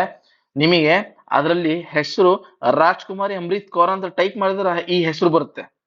ಆ ಅಮೃತ್ ಮಹೋತ್ಸವ ಅಲ್ಲಿ ಈ ರಾಜ್ಕುಮಾರಿ ಅಮೃತ್ ಕೌರ್ ಬಗ್ಗೆ ಬರುತ್ತೆ, ಅಲ್ಲೇ ಈ ಇನ್ಫಾರ್ಮೇಶನ್ ಕೊಟ್ಟಿರೋದು, ಅದೇ ನಾನು ಇಲ್ಲಿ ಕಾಪಿ ಮಾಡಿರೋದು. ಅದೇ ಮವೀಸ್ ಇದು ಫುಲ್ ಹೆಸರು ಬರೆದ್ರೆ ಒಟ್ಟ ಬರ್ತಿಲ್ಲ. ಸೊ ಯೋಚನೆ ಮಾಡಿ, ಒಂದ್ Amrit Mahotsav 75 years of India celebrate ಮಾಡ್ತಿರೋದ್ರೆ ಅದರಲ್ಲಿ ಯಾರ್ದು ಹೆಸರು ತಗೊಂಡ್ಬರ್ತಾರೆ? For very significant person. 75 years ಆಗಿದೆ, ಹಂಗಂದ್ರೆ ಇದು 1947 ಅಲ್ಲಿ ಫಸ್ಟ್ ಕ್ಯಾಬಿನೆಟ್ ಮಿನಿಸ್ಟರ್ ಇದ್ರು ಇವ್ರ ಹೆಸರು ಬರಬೇಕು. Like, if the focus is specifically on someone remembered during 75 years of independence, Rajkumari Amrit Kaur is more prominently celebrated in this context because she was the first woman to hold the cabinet position in independent India 1947 and has been commemorated as the national figure for her role in shaping public health and women's rights in post-independence India. So, if the question emphasizes heroes remembered during 75 years of independence, the answer would be Rajkumari Amrit Kaur only. ಅವರು ಇಲ್ಲಾಂದ್ರೆ if it emphasise only on being the first women in India to become cabinet minister in Indian subcontinent, ಅಷ್ಟೇ question ಇದ್ರೆ ಮಾವೀಸ್ ಇರ್ಬೋದಿತ್ತೇನೋ. So the correct answer would depend on the specific focus on the question. Because ಇಲ್ಲಿ ನೋಡಿ, ಇಲ್ಲಿ question ಏನಿದೆ, the first women in India ಅಂತ, ಮತ್ತೆ to become cabinet minister in Indian subcontinent ಅಂತ. ಇಂಡಿಯನ್ ಸಬ್ ಕಾಂಟಿನೆಂಟ್ ಮತ್ತೆ ಇಂಡಿಯಾ ಡಿಫ್ರೆಂಟ್ ಇದೆ. ಆಗ ಫಸ್ಟ್ ವುಮೆನ್ ಇನ್ ಇಂಡಿಯಾ ಅಂತ ನೋಡಿದ್ರೆ ಇಂಡಿಯಾದಲ್ಲಿ ಫಸ್ಟ್ ವುಮೆನ್ ಇವಳೇ ಬರೋದು, ಯಾರು? ನಮ್ಮ ರಾಜ್ಕುಮಾರಿ ಅವರು. ಅಕಸ್ಮಾತ್ ಇಂಡಿಯನ್ ಸಬ್ ಕಾಂಟಿನೆಂಟ್ ಅಂದ್ರೆ ಮಾವಿಸ್ ಅಂತ ಬರುತ್ತೆ. ಅದೇ ಮಾವಿಸ್ ಅವ್ರು ಎಲ್ಲಿ ಇಲ್ಲ, ಯಾವ್ದು ಗೌರ್ಮೆಂಟ್ ವೆಬ್ಸೈಟ್ ಅಲ್ಲಿ ಸಿಕ್ಕಿಲ್ಲ ನನಗೆ. ಇದು ಅಮೃತ್ ಮಹೋತ್ಸವ್ ವೆಬ್ಸೈಟ್ ಅಲ್ಲಿ ಚೆಕ್ ಮಾಡಿದ್ರೆ ರಾಜ್ಕುಮಾರಿ ಅಮೃತ್ ಕೌರ್ದು ಇದೆ, ಅವ್ರ ಇಮೇಜ್ ಇದೆ, ಅವ್ರ ಬಗ್ಗೆ ಡೀಟೇಲ್ಸ್ ಇದೆ, ಮಾವಿಸ್ ಬಗ್ಗೆ ಇಲ್ಲ. Hence aspirant insights proposed key 1 has the answer, not key 2. Okay, key 1, sorry, key 2 has the answer, not key 1. Okay, aspirant insights prakara 2 is the answer, Rajkumari Amrit Kaur, not KPSC prakara mavisiradu. Okay, next question. ಇಲ್ಲಿ ನೋಡಿ, ಈ statement ಇದೆಯಲ್ಲ, ಭಾರಿ confusing statement ಇದೆ. ಆ statement ಏನಿದೆ, in Karnataka nearly 30% of men and women between the age and 15 and 49 years of age are overweight and obese. 30% both men and women ಅಂತ include ಮಾಡಿ, ಕಂಬೈನ್ಡ್ ಅಂತ ಇದೆ ಇಲ್ಲಿ. In Karnataka nearly 30% of men and women combined ಬಗ್ಗೆ ಹೇಳತೈತಿ. Okay, ಇಲ್ಲಿ ನೋಡಿ, Karnataka key indicators, okay, NFHS government authorise report, ಇದು ಸ್ಕ್ರೀನ್ ಶಾಟ್ ತಂದಿರೋದು ನಾನು. ಇಲ್ಲಿ ನೋಡಿ, 88 ಅಲ್ಲಿ ಏನ್ ಕೊಟ್ಟಿದ್ದಾನೆ ಇಲ್ಲಿ, women who are overweight or obese total 30 ಇದಾರೆ ಇಲ್ಲಿ. Men who are overweight and obese ಇಲ್ಲಿ 30 ಇದ್ದಾರೆ, ಸೆಪರೇಟ್ 30 ಇದ್ದಾರೆ. ಓಕೆ, ಆ ಪ್ರಕಾರ ಇವ್ರು ಕೊಟ್ಟಿರೋದು sentence wrong. If we say 30% of men and women between the age of 15 to 49 are overweight or obese, ಇದ್ರ ಪ್ರಕಾರನೇ ಇದೆ ಕಾಪಿ ಮಾಡಿರೋದು. It means that when considering both men and women in the age group together, both 30% of the population is overweight. Meaning change ಆಗುತ್ತೆ. However, this statement doesn't clarify whether the exactly 30% of men and exactly 30% of women are overweight or obese. It only states as combined percentage for both genders. ಇದು technical glitch. ಇದು ಅವರಿಗೆ type ಕೂಡ ಮಾಡಕ್ ಬಂದಿಲ್ಲ. ಅವ್ರು ಏನ್ type ಮಾಡ್ಬೇಕಿತ್ತು, in Karnataka nearly 30% of men and women each, ಹಿಂಗ್ ಹೇಳ್ಬೇಕಿತ್ತು. ಇಲ್ಲಾಂದ್ರೆ in Karnataka nearly 30% of men and 30% of women ಹೇಳ್ಬೇಕಿತ್ತು. ಕಂಬೈನ್ ಹೇಳಕ್ ಬರಲ್ಲ, ಯಾಕಂದ್ರೆ ಒಂದ್ಸಲ ವಿಮೆನ್ ಜಾಸ್ತಿ ಇರ್ತಾರೆ, ಮತ್ತೆ ಮೆನ್ ಕಮ್ಮಿ ಇರ್ತಾರೆ, ಮೆನ್ ಜಾಸ್ತಿ ಇದ್ರೆ ವುಮೆನ್ ಕಮ್ಮಿ ಇರ್ತಾರೆ, ಹೇಳಕ್ ಆಗಲ್ಲ ಏನಿರುತ್ತೆ ಅಂತ. ಪರ್ಸೆಂಟೇಜ್ ಚೇಂಜ್ ಆಗ್ಬಿಡುತ್ತೆ. ಟೆಕ್ನಿಕಲಿ ರಾಂಗ್ ಇದೆ ಇದು. ನನಗೆಲ್ಲ ನಿಮ್ ಮೆಂಟರ್ಸ್ ಇರ್ಬೋದು, ನಿಮ್ ಟೀಚರ್ಸ್ ಯಾರು ಇನ್ಸ್ಟಿಟ್ಯೂಟ್ಸ್ ಅಲ್ಲಿ ನಿಮ್ಗೆ ಪರಿಚಯ ಇದ್ದಾರೆ, ಅವ್ರು ಕೇಳಿದ್ನ ನಾನು ಹೇಳಿದ್ದು ಕರೆಕ್ಟಾ ರಾಂಗ್ ಅಂತ. Hand the statement C is technically wrong as per the NFHS 5 referred below. Okay, aspirant insights propose answer key 3 has the answer instead of KPSC key 4. So answer ಇದು ಇರಬೇಕು, KPSC ಆನ್ಸರ್ ಅಲ್ಲ 4, ಇದು 3 ಇರಬೇಕು ನನ್ನ ಪ್ರಕಾರ. ಯಾರಿಗೆ ಕೇಳಿದ್ನ, ಯಾರು ಇಂಗ್ಲಿಷ್ ಕೂಡ ಗೊತ್ತಿದ್ದ ಅವರಿಗೆ ಹೈ ಲೆವೆಲ್ ಇಂಗ್ಲಿಷ್ ಗೊತ್ತಿದೆ ಅವ್ರಿಗೆ ಕೂಡ ಕೇಳಿ ಇದನ್ನ. ಇದು ಕಂಬೈಂಡ್ ಕೊಟ್ಟಿರೋದು, ಅದು ಕಂಬೈಂಡ್ ಬರಲ್ಲ, ಮೀನಿಂಗ್ ಚೇಂಜ್ ಆಗ್ಬಿಡುತ್ತೆ. ಮತ್ತೆ ಇದ್ರ ಬಗ್ಗೆ ಯಾರೇ ಡೌಟ್ ಇದ್ರೆ ಹೇಳಿ, ಮತ್ತೆ ನಾನು ಇನ್ನೊಂದು ಎಕ್ಸಾಂಪಲ್ ಮಾಡಿ ಹೇಳ್ತೇನೆ ನಾನು ನಿಮಗೆ. 30% ಮೆನ್ 30% ವಿಮೆನ್ ಅಂದ್ರೆ ಏನಾಗುತ್ತೆ, 30% of combine men and women ಅಂದ್ರೆ ಏನಾಗುತ್ತೆ, ಎಕ್ಸಾಂಪಲ್ ತಂದು ಕೊಡ್ತೀನಿ ಬೇಕಂದ್ರೆ. ಓಕೆ, ಇದು ರಾಂಗ್ ಆಯ್ತು. ಇಲ್ಲಿ ನೋಡಿ, Hemu is reported to have won 22 battles against the opponents, according to which contemporary authors he took the title Bikramjit. ಇದನ್ನ ನಾನು ಬಹಳ ಹುಡುಕಿದೆ ಇದ್ರ ಆನ್ಸರ್. ನನಗೆ ಪಾಣಿಪತ್ ಗೌರ್ಮೆಂಟ್ ವೆಬ್ಸೈಟ್ ಇಂದಾನೆ ಇದು ಇನ್ಫಾರ್ಮೇಶನ್ ಸಿಕ್ಕಿರೋದು. ಇಲ್ಲೇನ್ ಕೊಟ್ಟಿದ್ದಾರೆ, all the accounts of battles fought and victories of Hemo are given by Abu Fazl and Badawani ಅಂತ. ಇಲ್ಲಿ ನೋಡಿ, most of the Afghan governors revolted against Adil Shah and refused to pay taxes. Hemu went to various states in North India to crush these revolts. Hemu fought 22 battles and won all of them. All of them. Okay. ಆಮೇಲೆ immediately all account of the battle, sorry, all accounts of the battles fought and victories of Hemu are given by Abdul Fazl and Badauni. Hence, since after rigorous research, aspirant insights could not find the exact answer, ಅವ್ರು ಕೊಟ್ಟಿರೋದು ಇದು B, ಬದೌನಿ ಮತ್ತೆ ನಿಜಾಮುದ್ದೀನ್ ಅಂತ. Okay, ಅದು ಎಲ್ಲಿ ಸಿಕ್ಕಿಲ್ಲ, ಯಾವ government authentic source ಇಂದ ನನಗೆ ಸಿಕ್ಕಿಲ್ಲ. Okay, since large accounts of Hemu were given by Fazl and Badauni has referred here in this website with above proof, aspirant insights propose key 1 has the answer. Okay, key 1 is the answer. ಇದು answer ಇರಬೇಕು. ಅಲ್ಲ, ಇದೇ answer ಬಿನೇ correct, 2 option ಇದೆ correct, ನನ್ಗೆ ಕೊಡಿ, resource ಕೊಡಿ ನೋಡೋಣ. ಆಮೇಲೆ ಇಲ್ಲಿ ನೋಡಿ, ಇದೆಲ್ಲ ಆಕ್ಚುಲಿ ನಂಬರ್ಸ್ ಕೊಡಬಾರ್ದು. ಓಕೆ, ನಂಬರ್ಸ್ UPSC ನೋಡಿದಿರಾ, ಯಾವತ್ತು ಇಂಥ ನಂಬರ್ಸ್ ಕೊಡ್ತಾರೆ, 50 ಅಪ್ ಟು ಕಿಲೋಮೀಟರ್ಸ್, 50 ಕಿಲೋಮೀಟರ್ಸ್, ಅವರು ಎಷ್ಟು ಈಸಿ ಸೆಂಟೆನ್ಸ್ ಅಲ್ಲಿ ಕೊಡ್ತಾರೆ. Around 50 kilometres, exact 50 kilometres, correct 1000 ಮಂದಿ ಬಂದಿದ್ರು. ನೀವು ಹೋಗಿ ಎಣಿಸಿದ್ರ 1000 ಮಂದಿ ಬಂದಿದ್ರು ಅಂತ? ಇಲ್ಲಿ ನೋಡಿ, ಅರೌಂಡ್ 100 ಪೀಪಲ್ ಪಾರ್ಟಿಸಿಪೇಟೆಡ್. ಓಕೆ, ಇಲ್ಲಿ ಎಕ್ಸಾಕ್ಟ್ಲಿ 1000 ಅಂತ ಹೇಳಿಲ್ಲ, ಅರೌಂಡ್ ಅಂತ ಹೇಳಿದ್ದಾರೆ.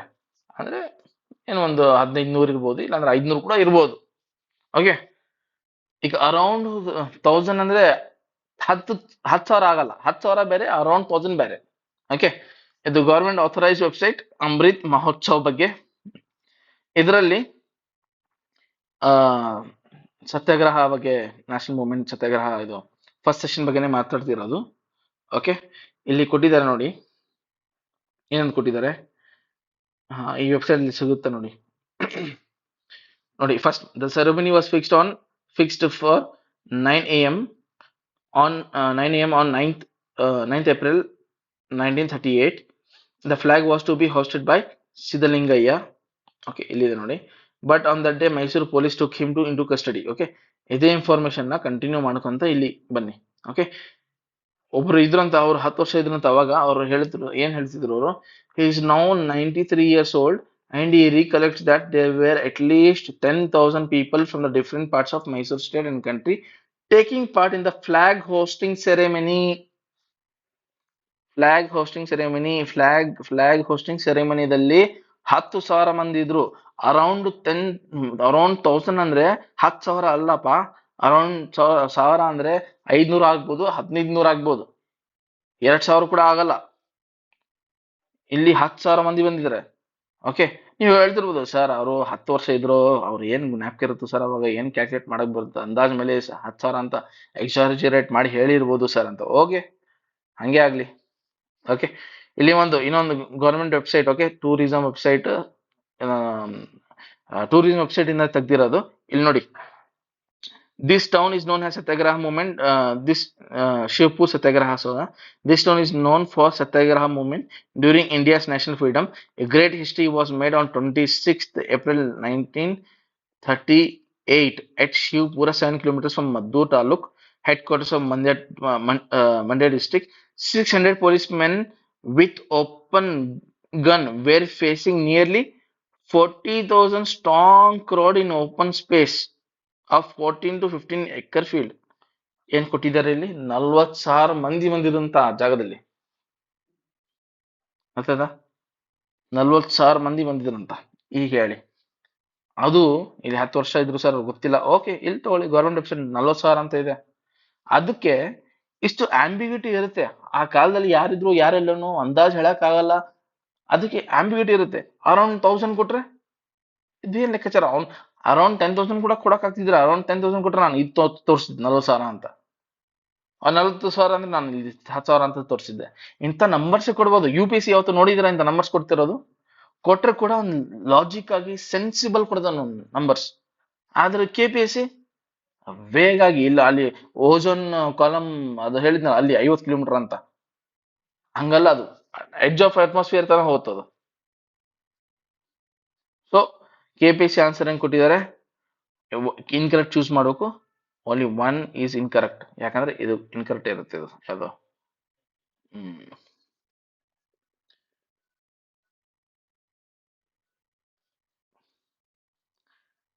Only K P S C option ಕೊಟ್ಟಿದ್ರೆ only one is incorrect, but aspirant cites according to answer 2 options are incorrect. Okay, so next ಇದು ನೋಡಿ, ರಿಸರ್ವ್ ಬ್ಯಾಂಕ್ ಬಗ್ಗೆ ಇದೆ ಅಲ್ಲ, ಈ ಕ್ವಶನ್ ಅಲ್ಲಿ ಕ್ಯಾಪಿಟಲ್ ಅಡ್ವೊಕೇಸಿ ರೇಷಿಯೋ ಬಗ್ಗೆ, capital adequacy ratio is for each bank to decide and should be in the range provided by RBI. ಈ statement technically wrong ಇದೆ. ಸ್ಟೇಟ್ಮೆಂಟ್ ಏನಿದೆ? Capital adequacy ratio is for each bank to decide and should be in the range provided by RBI. ಈಗ ನೋಡಿ ನನ್ನ clarification ಇದೆ ಅಂತ. Regulatory framework ಏನಿದೆ? RBI sets the minimum CAR that all banks must maintain. Banks cannot decide their own CAR freely, but at least meet this minimum requirement. Flexibility within, ಅಂದ್ರೆ ಇದು CAR ಏನೈತಿ, RBI ಹೇಳಿ ನೋಡಪ್ಪ ಇಷ್ಟನ್ನ ಇಡಬೇಕು, ನೀವು ಇಷ್ಟನ್ನು ಇಡಬೇಕು ಅಂತ. ಬ್ಯಾಂಕ್ ಅವರು ತಾನೇ ನಾನು ಎಷ್ಟು ಬೇಕಷ್ಟು ಇಡ್ತೀನಿ ಅಂತ ಹೇಳಕ್ ಆಗಲ್ಲ ಅವರಿಗೆ. ಓಕೆ, ಅವರು RBI ಕೊಟ್ಟಿದ್ದು ಮಿನಿಮಮ್ ಅಷ್ಟು ಇಡಬೇಕು, ಅದಕ್ಕಿಂತ ಜಾಸ್ತಿ ಕೂಡ ಇಟ್ಟರು ನೋಡುತ್ತೆ. ಅರ್ಥ ಆಯ್ತಾ? ಅದರಿಂದ ಜಾಸ್ತಿ ಕೂಡ ಇಟ್ಟರೆ ನೋಡುತ್ತಾ, ಮಿನಿಮಮ್ ಮಾತ್ರ ಹಿಡಿಯಬೇಕು. ಓಕೆ, ಅಂದ್ರೆ ಅವ್ರ ಹತ್ರ ಕೂಡ ಪವರ್ ಇದೆ, ಓಕೆ, ಜಾಸ್ತಿ ಮಾಡಕ್ಕೆ. ಮಿನಿಮಮ್ ಮಾತ್ರ ಇರಬೇಕು. Flexibility with in the complaints. ಇಲ್ಲಿ ನೋಡಿ, ಈ ಸೆಂಟೆನ್ಸ್ ಪ್ರಕಾರ while the banks must comply with the minimum CAR set by RBI, they may choose to maintain a higher CAR based on their internal risk management and strategic decisions. This statement does not fully capture this nuance. Nodi. So while the statement suggests some flexibility for each bank to decide, Nodi, it is inaccurately implies that the banks can choose their own CR within a range without meeting the regulatory minimum, which isn't the case. Instead, the banks are required to meet and exceed the minimum CR managed by RBI. So, ಈ statement technically wrong ಇದೆ. KPSC ಆನ್ಸರ್ ಏನು ಕೊಟ್ಟಿದ್ದಾರೆ? Only one ಅಂತ ಕೊಟ್ಟಿದ್ದಾರೆ. Aspirants according to aspirants 2 statements are correct. So ನನ್ನ ಪ್ರಕಾರ these were some points to be discussed. ಇದೆಲ್ಲ ಪಾಯಿಂಟ್ಸ್ ನಾನು ಅಥೆಂಟಿಕ್ ಸೋರ್ಸ್ ಕೊಟ್ಟಿದ್ದೀನಿ, ಗೌರ್ಮೆಂಟ್ ಸೋರ್ಸ್ ಇಂದ ಕೊಟ್ಟಿದ್ದೀನಿ, ಎಲ್ಲನೂ ಇಷ್ಟೆಲ್ಲ ರಿಸರ್ಚ್ ಮಾಡಿದ್ದೀನಿ, ಇಷ್ಟು ಟೈಮ್ ಕೊಟ್ಟಿದ್ದೀನಿ ಇದ್ರೊಳಗ. ರಾತ್ರಿ ಲೈಕ್ ಡೇ ಅಂಡ್ ನೈಟ್ ಕೊಟ್ಟಿದ್ದೀನಿ, ನಿನ್ನೆ ಡೇ ನೈಟ್ ಕೊಟ್ಟಿದ್ದೀನಿ, ಫುಲ್ ರಾತ್ರಿ ಕೊಟ್ಟಿದ್ದೀನಿ ಟೈಮ್ ಇದಕ್ಕೆ ಮಾಡಕ್ಕೆ. ಹಾ, I am A human, I am not one of the expert committee of KPSC. I am A human. ನಾನು ಇಲ್ಲಿ ಕೂಡ ಏನೋ ಸ್ಮಾಲ್ ಮಿಸ್ಟೇಕ್ ಮಾಡಿರ್ಬೋದು, ಮೇಜರ್ ಮಾತ್ರ ಮಾಡಿರಲ್ಲ ನಾನು, hopefully. But at the last I am A human, I can do mistakes. But KPSC ನೀವು ಹೇಳೋ ಸರ್ ಅವ್ರು ಕೂಡ ಹ್ಯೂಮನ್ಸ್ ಅಲ್ಲ ಸರ್. ಕಮಿಟಿ, ಎಕ್ಸ್ಪರ್ಟ್ ಕಮಿಟಿ ಅಂತ ಎದಕ್ಕೆ ಕರೀತಾರೆ? ಮತ್ತೆ ಅವರಿಗೆ ನಮ್ಮ ಎಕ್ಸ್ಪೀರಿಯನ್ಸ್ ಅಂತ ಎದಕ್ಕೆ ಕರೀತಾರೆ? ಎಕ್ಸ್ಪರ್ಟ್ ಆಸ್ಪಿರೆಂಟ್ಸ್ ಅಂತ ಕರೀತಾರೆ ನಮ್ಗೆ ಯಾರಾನು? ಇಲ್ಲ, ಅದು ಸಂಬಂಧ ಇಲ್ಲ. ಈಗ ಅವ್ರು ಏನ್ ಮಾಡ್ಬೇಕು? ಎಲ್ಲಾ ಕ್ವಶನ್ಸ್ ಗ್ರೇಸ್ ಕೊಡ್ಬೇಕು. ನೋಡಿ, ನಾನು 19 ಕ್ವಶನ್ ಡಿಸ್ಕಸ್ ಮಾಡಿದ್ದೀನಿ ಇಲ್ಲಿ. 19 ಕ್ವಶನ್ಸ್, ಮೋರ್ ದನ್ 15, 19 ಕ್ವಶನ್ ಅಂದ್ರೆ ಎಷ್ಟಾಯ್ತು? 38 ಮಾರ್ಕ್ಸ್ ಬರಬೇಕು. ಪ್ಲಸ್ ಅದು ನೆಗೆಟಿವ್ ಮಾರ್ಕ್ ಹೋಗಿರೋದು, ಅದು ಸೇರಿಸ್ಬೇಕು. ಅಂದ್ರೆ ನಿಮ್ ಲೈಕ್ 50 ಮಾರ್ಕ್ಸ್ ಹತ್ರ ಬರುತ್ತೆ ನಿಮಗೆ, ಅಡಿಷನಲ್ 50 ಮಾರ್ಕ್ಸ್ ಬರುತ್ತೆ. ನೋಡಿ ಹೆಂಗೆ. ಸೊ ನಿಯರ್ ಬೈ ಈ 15 ಮಾರ್ಕ್ಸ್ ನಿಮಗೆ ಎಕ್ಸ್ಟ್ರಾ ಬರಬಹುದು. ಇದನ್ನೆಲ್ಲ ಕೊಟ್ಟು ನಾವು ತೋರಿಸಿದ್ರೆ KPSCಗೆ all I have taken are authentic sources and somewhere like ಏನೋ ಒಂದು ಮಿಸ್ಟೇಕ್ ಇದ್ರೆ ನನ್ನಲ್ಲಿ ನೀವು ತಿತ್ ಪಡಿಬಹುದು. I am always open for recorrection. Okay, there is always a scope for improvement. ನಾನು ಕಲಿಯಕ್ಕೆ ನಾನು ಹಿಂದೆ ಹೋಗಲ್ಲ. ನಾನು KPSC ಅಲ್ಲ, ಐ ಆಮ್ ಆಲ್ವೇಸ್ ಫಾರ್ವರ್ಡ್. ನಾನು ಮುಂದೆ ಬರ್ತೀನಿ, ನಾನು ತಪ್ಪು ಎಕ್ಸೆಪ್ಟ್ ಮಾಡ್ತೀನಿ, ಮತ್ತೆ ನಾನು ರೀಕರೆಕ್ಟ್ ಮಾಡ್ತೀನಿ. KPSC ತರ ಅಲ್ಲ ಎಕ್ಸೆಪ್ಟ್ ಮಾಡ್ಕೊಂಡು ನಾನು ಬಿಟ್ಟೋಗಕ್ಕೆ ಪ್ರತಿ ಸಲ. Okay, and I mean students favour. Okay, ನಾನು KPSC ಅಲ್ಲ, ಅಪೋಸಿಟ್ ಇರಕ್ಕೆ. ಅಂಡ್ 19 ಕ್ವಶನ್ ಕೊಟ್ಟಿದ್ದೀನಿ. ಇದರಲ್ಲಿ ಮೇನ್ ಅಂದ್ರೆ ಇಲ್ಲಿ ತನ ನೋಡಿ, ಇದೆಲ್ಲ ಟೆಕ್ನಿಕಲ್ ವರ್ಡ್ಸ್ ಇದೆ ಅಲ್ಲ, ಇದೆಲ್ಲ ಟೆಕ್ನಿಕಲ್ ವರ್ಡ್ಸ್ ಇದೆ. ಇದು ಏನ್ ಮಾಡ್ತಾರೆ ಅವ್ರು ಗೊತ್ತಿಲ್ಲ ನನಗೆ. ಇದು ಟೆಕ್ನಿಕಲ್ ಸ್ಟೇಟ್ಮೆಂಟ್ಸ್ ರಾಂಗ್ ಇದೆ, ಅವ್ರು ಮಾರ್ಕ್ಸ್ ಕೊಡ್ತಾರೆ ಇಲ್ಲ ಗೊತ್ತಿಲ್ಲ. 15 ಕ್ವಶನ್ ತನ, ಅಟ್ ಲೀಸ್ಟ್ 15 ಕ್ವಶನ್ ತನ authentic resource with resource wrong ಇದೆ. ಪ್ರೂಫ್ ಎಲ್ಲ ಕೊಟ್ಟಿದ್ದೀನಿ ನಿಮಗೆ. ಓಕೆ, ಅಕಸ್ಮಾತ್ ಇದನ್ನ ಇನ್ ಸೀರಿಯಸ್ ನೀವೆಲ್ಲರೂ ಡಿಸ್ಕಸ್ ಮಾಡಿ, ಕಮೆಂಟ್ ಮಾಡಿ, ನನಗೆ ಇಮೇಲ್ ಮಾಡಿ, ನನಗೆ ಇನ್ಸ್ಟಾಗ್ರಾಮ್ ಅಲ್ಲಿ ಮೆಸೇಜ್ ಮಾಡಿ. ಓಕೆ, ಡಿಸ್ಕಸ್ ಮಾಡಿ ನನ್ನ ಜೊತೆ. ಏನೇ ಪ್ರಾಬ್ಲಮ್ ಇದ್ರೆ, ಇಲ್ಲಾಂದ್ರೆ ಇದು ನಾನು ಟೆಲಿಗ್ರಾಮ್ ಗ್ರೂಪ್ ಕೂಡ ಮಾಡಿದ್ದೀನಿ, ಅಲ್ಲಿ ಕೂಡ ನೀವು ಜಾಯಿನ್ ಆಗಿ, ಅಲ್ಲಿ ಕೂಡ ಡಿಸ್ಕಸ್ ಮಾಡ್ಬೋದು ನಾವು ಇದನ್ನ. ಅಂಡ್ ಪ್ಲೀಸ್ ಇದು ಎಫರ್ಟ್ಸ್ ಕೊಟ್ಟಿರೋದು ನಾನು ಇದನ್ನ ಶೇರ್ ಮಾಡಿ, ಎಲ್ಲರಿಗೂ ಶೇರ್ ಮಾಡಿ. ಯಾಕಂದ್ರೆ ಎಲ್ಲರಿಗೂ ಗೊತ್ತಾಗ್ಬೇಕು. ಎಷ್ಟು ಜನರಿಗೆ ಗೊತ್ತಿಲ್ಲ ಇಷ್ಟೆಲ್ಲ ಮಿಸ್ಟೇಕ್ಸ್ ಇದೆ ಅಂತ. ಇದು ಎಲ್ಲ ಮಿಸ್ಟೇಕ್ ಮೀಡಿಯಲ್ಲಿ ಹೋಗ್ಬೇಕು. ಈ ಮಿಸ್ಟೇಕ್ಸ್, ಈ ವಿಡಿಯೋ ಮೀಡಿಯಾದಲ್ಲಿ ಹೋಗ್ಬೇಕು.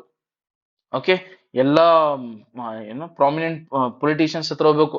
ಎಲ್ಲ ಆಸ್ಪರೆಂಟ್ಸ್ ಸಿಗ್ಬೇಕು, ಆಸ್ಪರೆಂಟ್ ಕಮ್ಯುನಿಟಿಗೆ ಎಲ್ಲರೂ ಸಿಗ್ಬೇಕು ಈ ವಿಡಿಯೋ, ಎಲ್ಲರೂ ನೋಡ್ಬೇಕು. ಅಂಡ್ ಅಟ್ ಲಾಸ್ಟ್ KPSC ಮತ್ತೆ ಆ KPSC ಅವ್ರ ಕಂಟ್ರೋಲ್ ಇರೋದ್ರ, ಎಕ್ಸಾಮ್ ಕಂಟ್ರೋಲರ್, ಎಕ್ಸಾಮಿನೇಷನ್ ಕಂಟ್ರೋಲ್, ಅವ್ರು ಕೂಡ ಸಿಗ್ಬೇಕು, ಚೇರ್ಮನ್ ಕೂಡ ಸಿಗ್ಬೇಕು, ಅವ್ರು ನೋಡ್ಬೇಕು.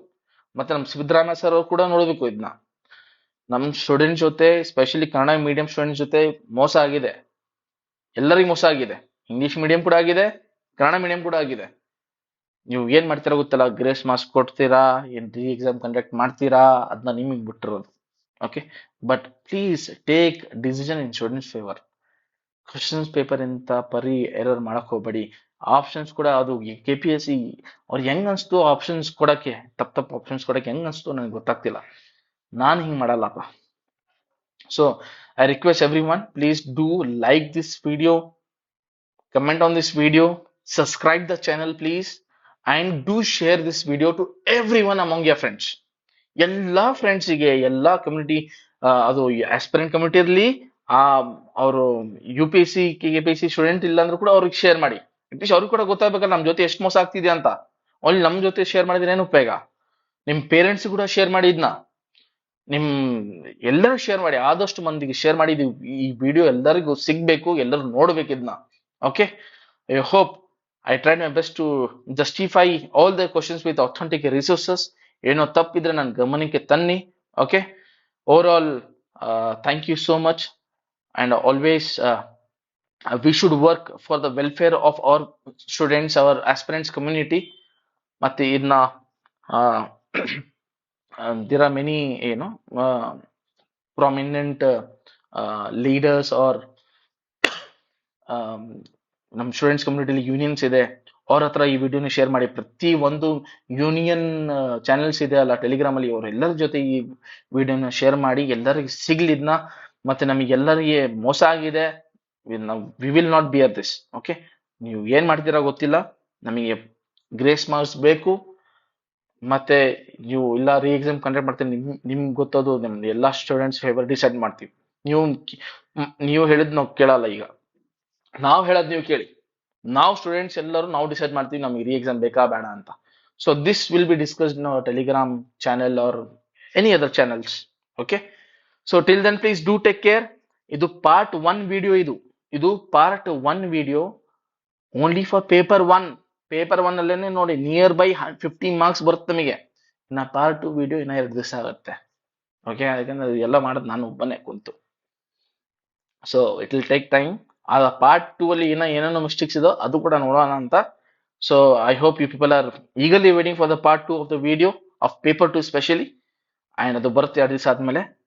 Till then do take care. Bye bye, and thank you so much.